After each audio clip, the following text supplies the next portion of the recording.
naglabas po ng freeze order. Kahapon lamang po yan, araw po ng Martes, ang Anti-Money Laundering Council at Bangko Sentral ng Pilipinas sa laban dito nga po sa mga bank accounts ng 25 katao, kabilang na po dyan ang 20 officials ng DPWH.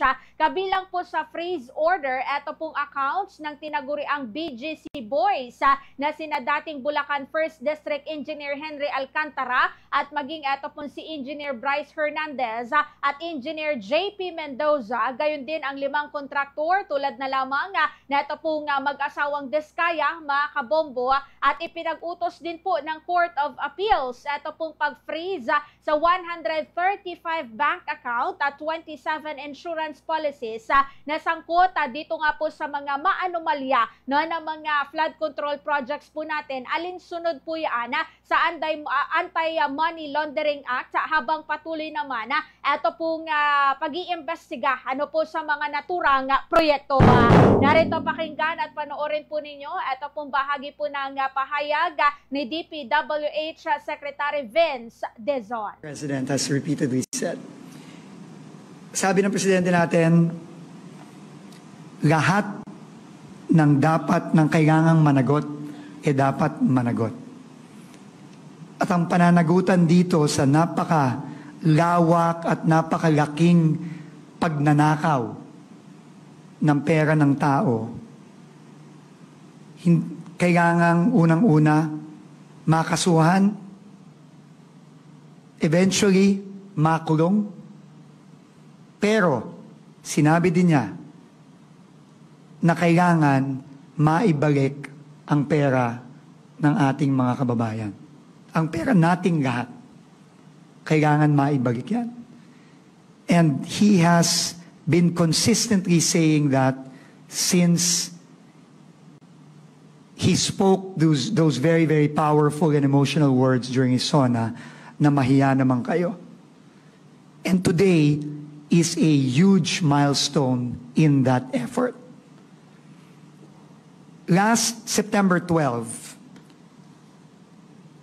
after we filed the petition, the first petition against 25 people, including 20 DPWH personnel and 5 contractors, with the Office of the Ombudsman, we immediately wrote a letter to the Anti-Money Laundering Council, to Attorney Matt David, requesting for an application of a freeze order with legal basis and justification under the Anti-Money Laundering Act.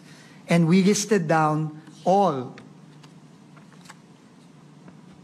the respondents to the first complaint that we filed, which includes the now infamous BGC Boys, Alcantara, Hernandez, Mendoza, et al., but also includes contractors such as Sara Diskaya of St. Timothy Construction, Sally Santos of SIMS, Mr. Mark Arevalo of Wawaw.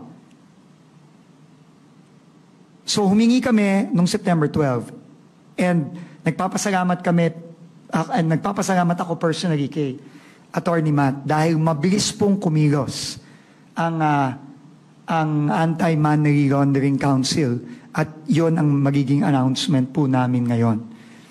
Pero nagpapasalamat din po ako sa BSP, sa leadership ni Governor Eli, dahil kumilos din po ang Bangko Sentral ng Pilipinas.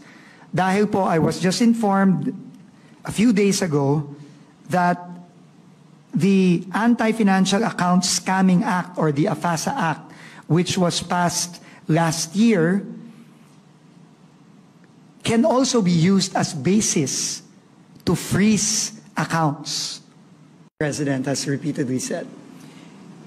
Sabi ng Yan Presidente, mga kabombo, ito pong naging bahagi po ng pahayag ni DPWH Secretary Vince Dizon patungkol naman sa nabanggit na usapin. Anyway mga kabombo, abang-abang na lamang po tayo kung ano man ito po magiging kaganapan, resulta, naway ito po mga sinasagawa pong investigasyon ng atin po mga otoridad magbunga ng positibo.